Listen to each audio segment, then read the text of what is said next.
ಮುಂದಿನ ಒಂದು ವಾರದಲ್ಲಿ ಬೆಂಗಳೂರಿನಲ್ಲಿ ಕೆಲವು ಕಡೆ ಹಗುರವಾಗಿ ಮಳೆ ಆಗ್ಬೋದು. ಆದರೆ ಅಷ್ಟೊಂದು ಬೆಂಗಳೂರಿನಲ್ಲಿ ಮಳೆ ಆಗ ಸಾಧ್ಯತೆಗಳು ಕಡಿಮೆ.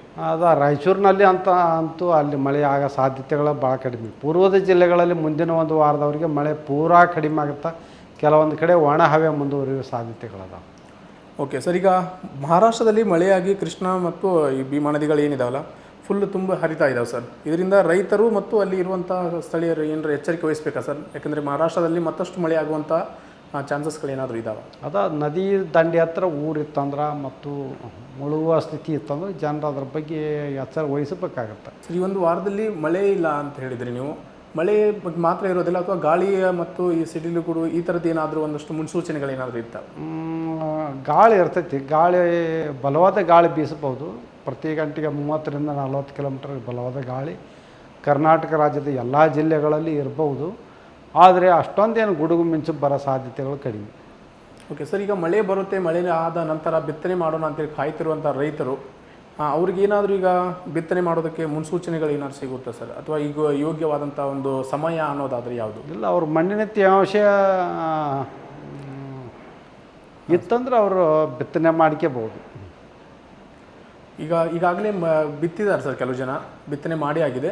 ಅದಾದ ನಂತರ ಮರು ಬಿತ್ತನೆ ಮಾಡಲು ಈಗ ರೈತರು ಬಹಳ ಯೋಚನೆ ಮಾಡ್ತಾ ಇದ್ದಾರೆ ಸರ್. ಈ ಮರು ಬಿತ್ತನೆ ಮಾಡಲು ಏನಾದರೂ ಅವರಿಗೆ ಮರು ಬಿತ್ತನೆಗೆ ಸಾಕಾಗುವಷ್ಟಾದರೂ ಮಳೆ ಬರುವಂಥ ಚಾನ್ಸಸ್ಗಳಿದಾವೆ ಸರ್? ಈ ವಾರದಾಗಂತ ಅಷ್ಟೊಂದು ಮಳೆ ಬರೋ ಚಾನ್ಸಸ್ ಕಡಿಮೆ. ಆದರೆ ಅಕ್ಟೋಬರ್ ನವಂಬರ್ದಾಗ ಕರ್ನಾಟಕ ದಕ್ಷಿಣ ಒಳನಾಡಿನ ಜಿಲ್ಲೆಗಳಲ್ಲಿ ಮಳೆಯಾಗುವ ಸಾಧ್ಯತೆಗಳದಾವೆ.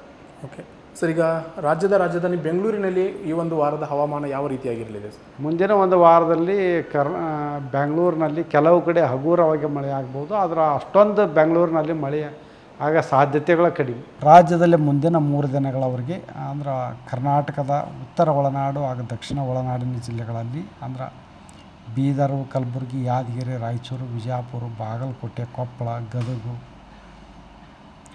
ಬಳ್ಳಾರಿ, ವಿಜಯನಗರ, ಚಿತ್ರದುರ್ಗ, ದಾವಣಗೆರೆ, ತುಮಕೂರು, ಚಿಕ್ಕಬಳ್ಳಾಪುರ, ಬೆಂಗಳೂರು, ಕೋಲಾರ, ರಾಮನಗರ, ಮಂಡ್ಯ, ಮೈಸೂರು ಈ ಮುಂದಿನ 3 ದಿನಗಳಲ್ಲಿ ಕೆಲವು ಕಡೆ ಹಗುರವಾಗಿ ಒಮ್ಮೊಮ್ಮೆ ಸಾಧಾರಣವಾಗಿ ಮಳೆ ಆಗ್ಬೋದು. ಅಷ್ಟೊಂದೇನು ಮಳೆ ಆಗುವ ಸಾಧ್ಯತೆಗಳು ಕಡಿಮೆ ಅದಾವೆ ಮುಂದಿನ 3 ದಿನಗಳವರೆಗೆ.